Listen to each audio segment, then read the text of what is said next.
अस्सलामु अलैकुम वरहमतुल्लाहि वबरकातुहू। मैं हूँ आपका मेज़बान मोहम्मद शाहिद रहमानी। आज मुर्खा 10 अगस्त है। पेश है दूरबीन की ताज़ा तरीन पेशकश। आज दूरबीन के अहम मौज़ूआत हैं। मरकजी वज़ीर दाखिला अमित शाह ने पार्लियामान में मणिपुर तशद्दुद पर बहस का जवाब दिया। इस दौरान उन्होंने बताया कि रियासत के वज़ीर आला एन बिरेन सिंह को अभी तक ओहदे से बरतरफ क्यों नहीं किया गया। तफसीलात में जानिए वज़ीर दाखिला ने इस सिलसिले में क्या कुछ कहा। कांग्रेस पार्टी के साबिक़ सदर राहुल गांधी ने हुकूमत के खिलाफ अदम एतमाद की तहरीक पर इजहार ख्याल करते हुए कहा कि वज़ीर आज़म किसी की नहीं सुनते, महज दो की सुनते हैं। उन्होंने मजीद क्या कुछ कहा, आज की दूरबीन में जरूर देखिए। पंजाब हरियाणा कोर्ट की जानिब से नूह में बुलडोजर की कार्रवाई पर रोक लगाने के बाद जमीयत उलमा हिंद ने जुमेरात को सुप्रीम कोर्ट से रुजू किया है। नूह में ब्रजमंडल यात्रा के दौरान शुरू हुए तशद्दुद के बाद नाफिज होने वाला कर्फ्यू बदस्तूर नाफिज है। ताहम सुबह 9 बजे से दोपहर 1 बजे तक कर्फ्यू में नरमी की गई है ताकि लोग जरूरी काम कर सके। इसके साथ ही जिला में 11 अगस्त तक इंटरनेट खिदमात बंद कर दी गई है। लोकसभा में राहुल गांधी के मुबैना फ्लाइंग किस पर स्मृति ईरानी ने एतराज जताया और इसे बदतमीजी करार देते हुए स्पीकर से कार्रवाई का मुतालबा किया है। पूरा वाकया तफसीलात में जरूर देखिए। मंगल को तहरीक आदम एतमाद पर बहस में हिस्सा लेते हुए रुकने पार्लियामान फारूक अब्दुल्ला ने कश्मीरी पंडितों का जिक्र किया। उन्होंने कहा है कि कश्मीरी पंडितों पर होने वाले मजालिम तारीख का एक सियाह बाब है। सुप्रीम कोर्ट के जज प्रशांत कुमार मिश्रा ने दिल्ली फसादात के इल्जाम में गिरफ्तार जेएनयू के साबिक तालिब इल्म उमर खालिद की दरखास्त जमानत पर समाज से खुद को अलग कर लिया। अब समाज 17 अगस्त तक मुलतवी कर दी गई है। जेल में बंद साबिक वज़ीर आज़म इमरान खान को पाकिस्तान के आला इंतखाबी इदारे ने भी 5 साल के लिए नाअहल करार दे दिया है। तफसीलात में जानिए अब तक इस मामले में क्या हुआ। वज़ीर आज़म शहबाज शरीफ की तरफ से कौमी असेंबली तहलील करने के सिलसिले में सदर पाकिस्तान आरिफ अलवी को असेंबली भेजने के बाद बुध 9 अगस्त को दरमियानी शर्त से पार्लियामान तहलील कर दी गई। चीन के दारुल हुकूमत में हालिया शदीद सैलाब से पूरे शहर में तबाही मचा दी है। हुक्काम ने बुध के रोज ऐलान किया है कि हलाक होने वालों तादाद 33 हो चुकी है, जबकि मजीद 18 अफराद लापता है। आप हमें यूट्यूब पर देखने के अलावा हमारे तमाम सोशल मीडिया पेजेस पर भी फॉलो कर सकते हैं। आप फिक्रो नजर उर्दू का प्रोग्राम दूरबीन देख रहे हैं। मरकजी वजीर दाखिला अमित शाह ने पार्लियामान में मणिपुर पर बहस का जवाब दिया। इस दौरान उन्होंने बताया कि सीएम बिरेन सिंह को अभी तक क्यों नहीं हटाया गया। उन्होंने कहा है कि जब वज़ीर आला ताउन नहीं करते तो उन्हें तब्दील किया जाता है। उन्होंने कहा है कि हम जवाब देने वाले हैं, हम खामोश नहीं रहते। अमित शाह ने कहा है कि एक समाज के तौर पर हम मणिपुर में तशद्दुद के वाकयात पर शर्मिंदा है, हम मणिपुर में तशद्दुद के वाकयात से गमज़दा है। उन्होंने कहा है कि 29 अप्रैल को एक अफवाह फैलाई गई कि 58 पनाह गुज़ीरों की बस्तियों को जंगल देहात करार दिया गया है। इससे अदम तहफ़्फ़ुज़ और बदअमनी पैदा हुई। इसके बाद मणिपुर हाई कोर्ट ने अप्रैल में आग पर घी डाला। उन्होंने मरकजी रियासती हुकूमत से कोई हलफनामा नहीं लिया। वज़ीर दाखिला ने कहा है कि जब रियासती हुकूमत ताउन नहीं करती है तो आर्टिकल 356 का मुतालबा किया जाता है। हमने डीजीपी को तब्दील कर दिया है, उन्होंने मरकज के फैसले को कबूल किया। हमने सीएस को तब्दील किया, उसने मरकज के फैसले को कबूल किया। उन्होंने कहा है कि अगर सीएम ताउन नहीं करता है तो उसे तब्दील कर दिया जाता है, लेकिन मणिपुर के सीएम ताउन कर रहे हैं। अमित शाह ने लोकसभा में कहा है कि मणिपुर में अब तक 152 लोगों की मौत हो चुकी है। हम इस आदाद शुमार को छुपाना नहीं चाहते। मैं कहना चाहता हूं कि वहां तशद्दुद कम हो रहा है। वज़ीर दाखिला ने कहा है कि मणिपुर तशद्दुद के सिलसिले में 14,898 अफराद को गिरफ्तार किया गया है। 11,006 FIR दर्ज की गई है। 4 मई के वायरल वीडियो के बारे में अमित शाह ने कहा है कि इस समाज पर एक धब्बा है।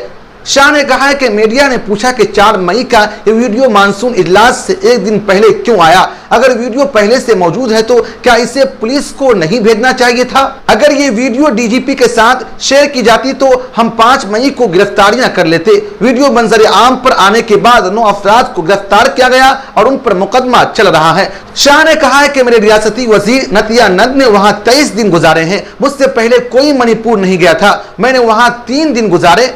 मैं हर हफ्ते यूनिफाइड कमांडेंट के साथ सिक्योरिटी सूरत हाल का जायजा लेता हूं। हम हालात पर काबू पाने की कोशिश कर रहे हैं। उन्होंने कहा है कि हम सरहद को मजबूत बनाने के लिए बार लगा रहे हैं। हमने बायोमेट्रिक के काम को तेज कर दिया है। उन्होंने कहा है कि मैं इस ऐवान के जरिए दोनों बिरादरियों से अपील करना चाहूंगा, तशद्दुद उसका जवाब नहीं है। हम मैती और कोकियों से बात कर रहे हैं। मैं आज भी उनसे बात कर रहा हूं कि अफवाहें मसाइल का हल नहीं है।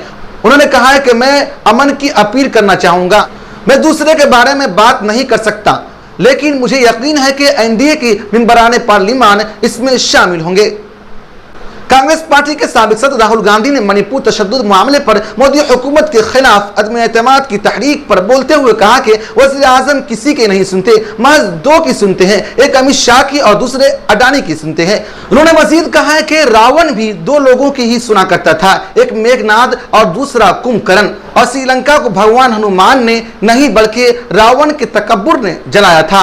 आज लोकसभा में अपनी बात शुरू करते हुए राहुल गांधी ने सबसे पहले स्पीकर का शुक्रिया अदा किया। उन्होंने उनकी लोकसभा रुकनीयत की बहाली की। उन्होंने कहा है कि मैं उनसे माफी मांगना चाहता हूं कि पिछली मरतबा उन्होंने जोर से बोला जिससे आपको और आपके रहनुमाओं को तकलीफ हुई, यानी बरसरे इक़्तिदार तबके को परेशानी हुई, क्योंकि मैंने अडानी पर बोला था। राहुल गांधी ने मजीद कहा कि बीजेपी के लोगों को डराने की जरूरत नहीं है, क्योंकि मेरी तकरीर का मौजू अडानी जी नहीं है, क्योंकि मेरी तकरीर दूसरी सिमत जा रही है। राहुल गांधी ने कहा है कि रूमी ने कहा था कि जो लफ्ज दिल से आते हैं वो दिल में जाते हैं, इसलिए आज मैं दिमाग से नहीं दिल से बोलने जा रहा हूं।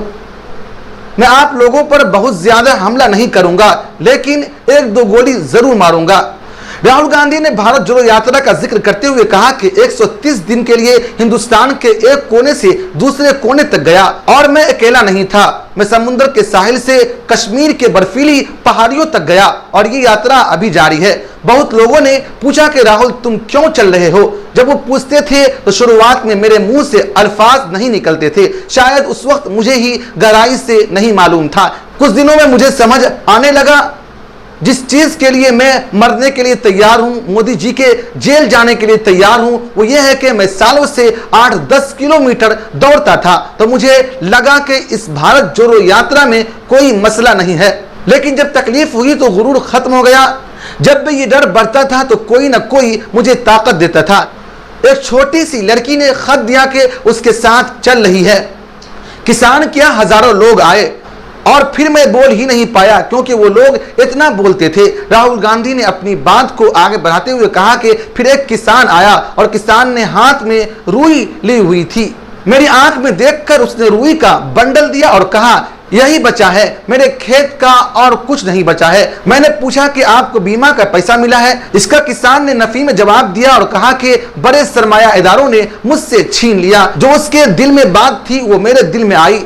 उसकी शर्म और उसकी भूख मुझे समझ आई। उसके बाद यात्रा बिल्कुल बदल गई। मुझे सिर्फ वो सुनाई देता था जो सामने वाला बोलता था, बाकी कुछ नहीं सुनाई देता। सब लोग इस मुल्क के बारे में बहुत कुछ कहते हैं, लेकिन ये मुल्क सिर्फ लोगों की आवाज है और हमें अगर इस आवाज को सुनना है तो हमें गुरूर, नफरत और अपने ख्वाबों को तर्क करना होगा। राहुल गांधी ने मणिपुर के मौजूदा हालात का जिक्र करते हुए कहा कि मणिपुर गया और वहां वजीर आजम अब तक मणिपुर नहीं गए, क्योंकि उनके लिए मणिपुर हिंदुस्तान नहीं है। मणिपुर को उन्होंने दो हिस्सों में तकसीम कर दिया। मणिपुर के कैंप में खवातीन और बच्चों से मैंने बात की जो हमारे वजीर आजम ने आज तक नहीं की। उन्होंने बताया कि खातून से जब मैं पूछा क्या हुआ, तब उस खातून ने बताया कि उसके इकलौते बच्चे को उसके सामने गोली मार दी गई और वो उसकी लाश के साथ लिपटी रही। फिर उसे डर लगा तो उसने घर छोड़ दिया। उसने बताया कि वो खाली हाथ वहां से आई। उसने बस उसके पास जो तस्वीर थी वो निकाली और दिखाई।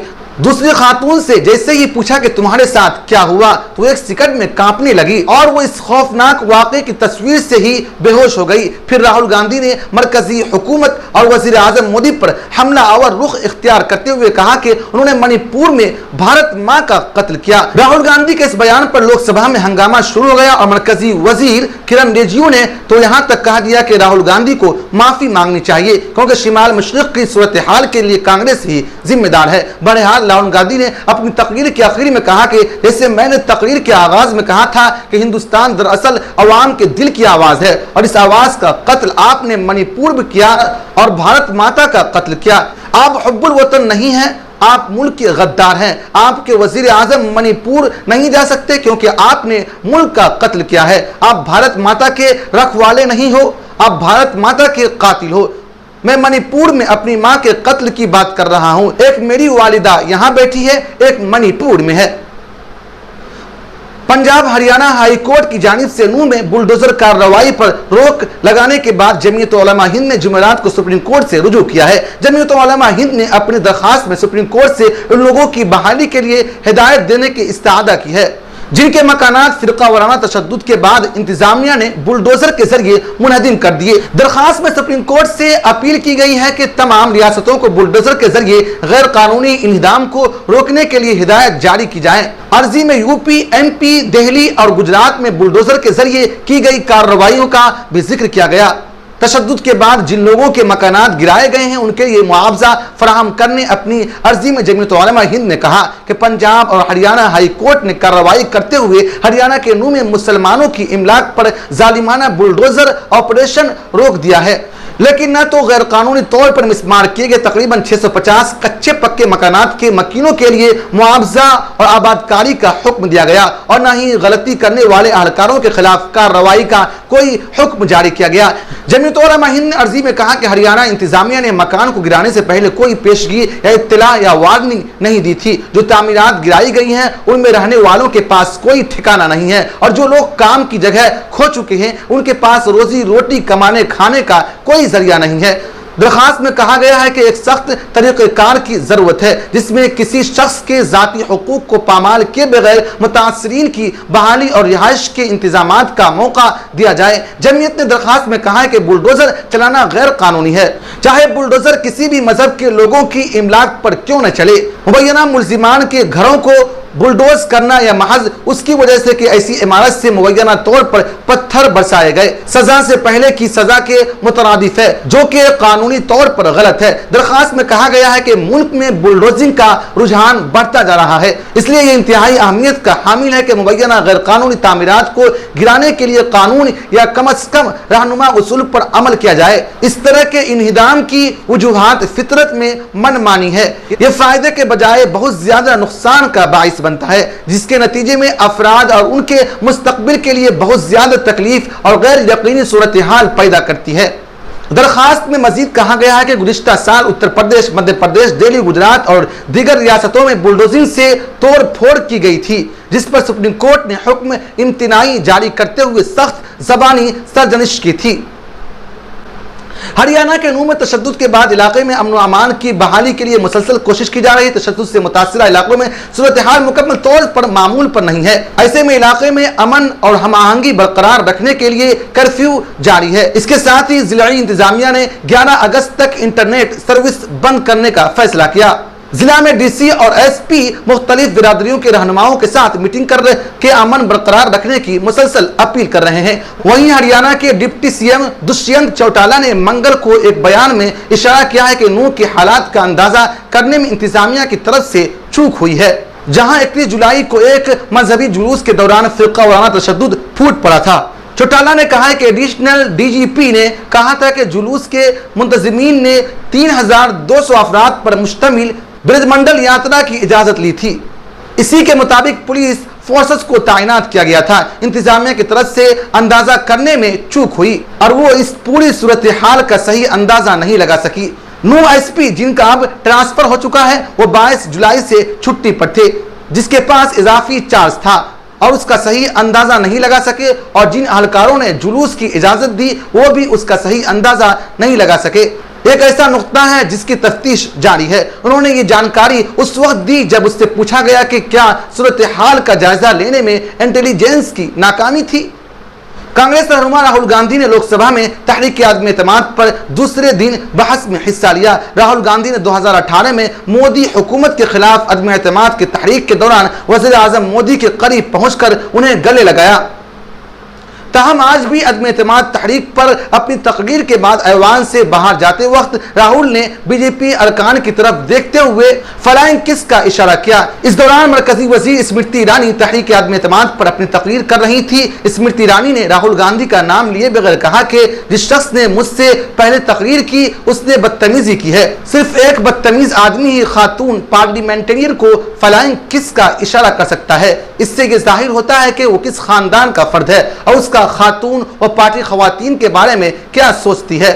स्मृति ईरानी ने कहा है कि पार्लियामान में इस तरह का गैर मुहज्जब तर्ज अमल पहले कभी नहीं देखा गया। स्मृति ईरानी के एहतजाज के बाद खवातीन मेंबरान पार्लियामान ने लोकसभा के स्पीकर ओम बिरला को खत लिखकर राहुल गांधी के फ्लाइंग किस के खिलाफ सख्त कार्रवाई का मुतालबा किया। वाज़ेह रहे कि राहुल गांधी ने कल लोकसभा में अपनी तकरीर के फौरन बाद ऐवान से रवाना हो गए, क्योंकि उन्हें राजस्थान में दोपहर 3 बजे एक प्रोग्राम से खिताब करना था।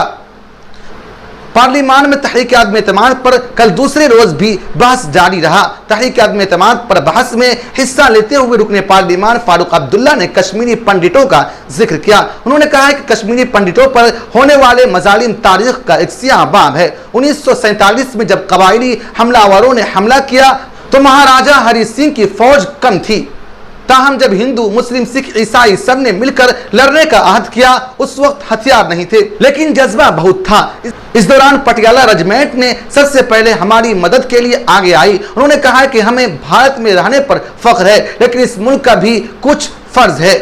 ये मुल्क सिर्फ हिंदुओं का नहीं बल्कि तमाम मजाहिब के मानने वालों लोगों का है, सिख ईसाइयों का है। मोदी सिर्फ एक मजहब की नुमाइंदगी नहीं करते, वो तमाम मजाहिब के मानने वालों अवाम के वज़ीर आज़म है। फारूक अब्दुल्ला ने मरकजी वजीर के इस बयान पर, जिसमें उन्होंने कहा था कि जम्मू कश्मीर में बचपन की शादियां बंद हो गई हैं, पर तनकीद की और कहा कि महाराजा हरि सिंह ने 1928 में एक एक्ट के जरिए बचपन की शादियों पर पाबंदी आयद की थी, जैसे जम्मू कश्मीर में बचपन की शादियों पर मुकम्मल पाबंदी है। फारूक अब्दुल्ला ने कहा कि हमने कश्मीरी पंडितों को वापस लाने की कोशिश की, लेकिन वो दोबारा उस पर हमलावरों की वजह से इस मनसूबे को तर्क करना पड़ा। उन्होंने सवाल किया कि आप बताएं कि अब तक कितने कश्मीरी पंडित कश्मीर में वापस आकर आबाद हुए हैं, तो उन्होंने कहा कि अब तक एक भी पंडित वापस नहीं आए। हम हमेशा कश्मीरी पंडितों के साथ खड़े रहे हैं। ये मत कहो कि हम भारत का हिस्सा नहीं है या फिर ये कि हम पाकिस्तानी हैं। हमने इस मुल्क में रहने के लिए बहुत सी कुर्बानियां दी हैं। उन्होंने कहा है कि कश्मीर को मोहब्बत की जरूरत है, वहां अभी अमन व अमान नहीं है, इसीलिए G20 वफ्द को गुलमर्ग नहीं ले जाया गया। उन्होंने कहा है कि दोस्त बदले जा सकते हैं, पड़ोसी नहीं बदले जा सकते। अगर आप दोस्त के साथ प्यार से रहेंगे तो दोनों तरक्की करेंगे। अगर मरकजी हुकूमत में हिम्मत है तो जंग लड़े, हम रोकने वाले नहीं हैं, लेकिन हम पर शक करना छोड़ दें, क्योंकि हम इस मुल्क के साथ खड़े थे, खड़े हैं और खड़े रहेंगे। इसी तरह मणिपुर में भी मोहब्बत से काम करना होगा, मसाइल मोहब्बत से ही हल होंगे। सुप्रीम कोर्ट के जस्टिस प्रशांत कुमार मिश्रा ने बुध को जवाहरलाल नेहरू यूनिवर्सिटी के साबिक तालिब इल्म उमर खालिद की गैर कानूनी सरगर्मियां एक्ट केस में जमानत की दरखास्त पर समाज से खुद को अलग कर लिया, जिसकी वजह से समाअत बुध के रोज मुलतवी कर दी गई। इस बेंच के दूसरे जज जस्टिस बोपन्ना ने कहा है कि कुछ मसाइल है जिसकी वजह से इस मामले की समाअत अब 17 अगस्त को दूसरी बेंच करेगी। हाई कोर्ट ने गुज़िश्ता साल 18 अक्टूबर को खालिद की जमानत की दरखास्त मुस्तरद कर दी थी। उमर खालिद ने अदालत के इस हुक्म के खिलाफ सुप्रीम कोर्ट में अर्जी दाखिल की थी, जिसे समाअत के लिए जस्टिस A.S. बोपन्ना और जस्टिस मिश्रा की बेंच सामने पेश किया गया था। वाज़ेह है कि उमर खालिद की दरखास्त पर समाअत अदालत उज़्मा ने मई 2023 में दिल्ली पुलिस को नोटिस जारी किया था और 12 जुलाई को दिल्ली पुलिस ने अर्जी पर जवाब देने के लिए कुछ वक्त मांगा था। उमर खालिद की तरफ से पेश होने वाले वकील कपिल सिब्बल ने उस वक्त कहा था कि जमानत के मामले में क्या जवाब दायर किया जाए। ये शख्स 2 साल और 10 माह से जेल में है। हाई कोर्ट ने गुज़िश्ता साल 18 अक्टूबर को उमर खालिद की जमानत की अर्जी को ये कहते हुए मुस्तरद कर दिया था कि दूसरे शरीक मुलजिमान के साथ मुसलसल राब्ते में है और उनके खिलाफ इल्जामात पहली नजर में सच है। हाई कोर्ट ने यह भी कहा था कि पहली नजर में मुलजिम की कार्रवाइयां इंसदाद दहशतगर्दी कानून यानी UAP के तहत दहशतगर्दाना कार्रवाइयों के तौर पर मालूम होती है। इससे कबल मार्च 2022 में करकटडुम्मा की ज़िलाई अदालत ने उमर खालिद की जमानत की दरखास्त मुस्तरद कर दी थी। काबिल जिक्र है कि UAP और ताज़ीरात हिंद IPC की मुख्तलिफ दफात के तहत फरवरी 2020 में दिल्ली में होने वाले फसादात में मुबैना तौर पर मास्टर माइंड के इल्जाम में उमर खालिद और शर्जील वकील ईमान समेत कई दीगर के खिलाफ मुकदमा दर्ज किए गए थे। इसके बाद दिल्ली पुलिस ने उमर खालिद को दिसंबर 2020 में गिरफ्तार किया था। ये फसादात शहरियत तरमीमी कानून और नेशनल रजिस्टर ऑफ सिटीजन के खिलाफ मुजाहिरों के दौरान फूट पड़े थे। जेल में बंद साबिक वज़ीर आज़म इमरान खान को पाकिस्तान के आला इंतखाबी इदारे ने भी 5 साल के लिए नाअहल करार दिया। मंगल को जारी करदा एक नोटिफिकेशन में इलेक्शन कमीशन ऑफ पाकिस्तान ने कहा है कि पाकिस्तान तहरीक इंसाफ के चेयरमैन को इलेक्शंस एक्ट 2017 की दफा 167 के तहत बदउनवानी के मुर्तकिब पाए जाने के बाद नाअहल करार दिया गया है। वाज़ेह रहे कि इस्लामाबाद की एक ट्रायल कोर्ट ने हफ्ते के रोज इमरान खान को तुशाखाना केस में 3 साल कैद की सजा सुनाई थी, जिसके बाद पंजाब पुलिस ने लाहौर में जमान पार्क की रिहाइश गाह से इमरान खान को गिरफ्तार करके अटक जेल में मुंतकिल कर दिया। वहीं इमरान खान की कानूनी टीम इस्लामाबाद हाई कोर्ट में तुशाखाना केस में खान की सजा को चैलेंज करते हुए इस फैसले को जानिबदार और मुंसिफाना अमल और मुंसिफाना ट्रायल के मुंह पर तमाचा करार दिया है। दरखास्त में कहा गया है कि ट्रायल जज ने केस के मेरिट की बजाय जानिबदारी की बुनियाद पर नतीजा अखज किया, क्योंकि दरखास्त गुजार के वकील को दलाइल पेश करने का हक नहीं दिया गया था। दरखास्त में यह भी कहा गया है कि यह फैसला दरखास्त गुजार को अपना मुकदमा लड़ने का मौका फराहम किए बगैर ही सुना दिया गया और इल्जाम लगाया कि एडिशनल डिस्ट्रिक्ट एंड सेशन जज हुमायून दिलावर ने तुशाखाना केस में इमरान खान के वकील हारिस के दलाइल सुनने से इनकार कर दिया। दरखास्त में यह भी इल्जाम लगाया गया कि समाअत के इख्तिताम पर दिया गया फैसला पहले ही तैयार और तहरीर किया गया था। यही वजह है कि मुख्तसर हुक्म के जरिए फैसले के ऐलान के 30 मिनट के अंदर 35 सफ़ात पर मुश्तमिल फैसला जारी कर दिया गया। वज़ीर आज़म शहबाज शरीफ की तरफ से कौमी असेंबली तहलील करने के सिलसिले में सदर पाकिस्तान आरिफ अलवी को असम्बली भेजने के बाद बुध 9 अगस्त को दरमियानी शब्द पार्लिमान तहलील कर दी गई, जिसके बाद मुल्क में इंतखाबात की निगरां का काम एक अबूरी टेस्ट आप के हवाले कर दिया जाएगा, लेकिन इसमें मुल्क के मकबूल तरीन सियासतदान इमरान खान भी शामिल होंगे। इमरान खान को बदउनवानी के इल्जाम में हफ्ते के आखिर में जेल भेज दिया गया, जबकि इलेक्शन कमीशन ने साबिक वज़ीर आज़म पाकिस्तान के लिए नाअहली का नोटिफिकेशन जारी कर दिया है। कानून के मुताबिक पार्लिमान की तहलील के 90 दिनों के अंदर इंतखाबात कराए जाने चाहिए, लेकिन रुख्सत पजीर हुकूमत ने पहले ही खबरदार किया था कि उनमें ताख़ीर हो सकती है। पाकिस्तान की बाहम मुखालिफत मुतअद्दिद जमातों ने इमरान खान को इख्तिदार से बाहर करने के लिए इत्तेहाद किया था, लेकिन वो दुनिया की 5वीं सबसे ज्यादा आबादी वाले इस मुल्क में पिछले 18 माह के दौरान बहुत कम अवामी हिमायत हासिल कर सकी। चीन के दारुल हुकूमत में हालिया शदीद सैलाब से पूरे शहर में तबाही मचा दी है। हुक्काम ने बुध के रोज ऐलान किया है कि हलाक होने वालों की तादाद 33 हो चुकी है, जबकि मजीद 18 अफराद लापता है। बीजिंग में हालिया हफ्तों के दौरान रिकॉर्ड बारिश हुई, जिसके नतीजे में आने वाले सैलाब ने बुनियादी ढांचों और हजारों मकानात को तबाह कर दिया। सरकारी नशरियाती इदारे CCTV के मुताबिक शहर के नायब मेरोन में से एक जिया लोंग ने एक प्रेस कॉन्फ्रेंस के दौरान कहा है कि ड्यूटी के दौरान हलाक होने वाले नासरीन के लिए अपनी गहरी ताज़ियत का इजहार करता हूं। हलाक होने वालों में बचाव और राहत के कामों में शरीक अमले के 5 अफराद शामिल है। बीजिंग शहर के हुक्काम का कहना है कि सैलाब से तकरीबन 59,000 मकानात मुनहदिम हो चुके हैं, जबकि दीगर 1,50,000 को नुकसान पहुंचा है। सबसे ज्यादा नुकसान बीजिंग की पहाड़ी मगरबी मुजाफात में हुआ है। सैलाब की वजह से 15,000 हेक्टेरियर अराजी पर तैयार फसलें तबाह हो गई हैं। शहर के पूरे इलाके में सड़कों को भी नुकसान पहुंचा है, इसमें 100 से ज्यादा पुल भी शामिल है। सिया ने कहा है कि उनकी तामीर नौ और मुरम्मत में 3 साल लग सकते हैं और आखिर हफ्ते को आने वाले समुद्री तूफान डोक्सोरी के सबब मूसलाधार बारिशों और सैलाब से पूरे शिमाली चीन के इलाकों को भी मुतासिर किया है। बीजिंग के पड़ोसी हीबी सूबे के हुक्काम ने बताया कि 15 अफराद हलाक हो गए और 22 लापता है। शिमाली मशरक़ी जिलिन में इतवार के रोज हलाकतों की तादाद 14 थी और एक शख्स की लापता होने की इत्तला थी। बीजिंग के जुनूब मगरबी में डिवीजन शहर में तकरीबन 1,25,000 रिहायशी हफ्ते के रोज अपने घरों को लौट आए, जिन्हें सैलाब की वजह से अपना घर छोड़ने के लिए मजबूर होना पड़ा था। चीन में एक ही वक्त में मुल्क के बाज हिस्सों में रिकॉर्ड बारिश हुई है, जबकि बेशतर इलाके में शदीद गर्मी और अक्श साली की जद में है। हालिया महीनों और बरसों में पूरी दुनिया में तेजी से शदीद और ज्यादा बार शदीद मौसमी वाक़यात देखे गए हैं। माहिरीन का कहना है कि कार्बन के इखराज की वजह से बढ़ती हुई आलमी दर्जे हरारत इसका असबाब में से एक है। फिक्र नज़र की खास बुलेटिन की गुज़िश्ता पेशकश में नजमुद्दीन, मुश्ताक शेख, सैयद बहादुर, नसीम अहमद नदवी साहिबान ने अपना कीमती तबसरा करके हमारी हौसला अफजाई की है। हम अपने तमाम नाजरीन का शुक्रिया अदा करते हैं। आप मुझसे और हमारे तमाम साथियों से ट्विटर पर भी रब्ता कर सकते हैं। हमारा ट्विटर हैंडल है @फिक्र नज़र। शुक्रिया।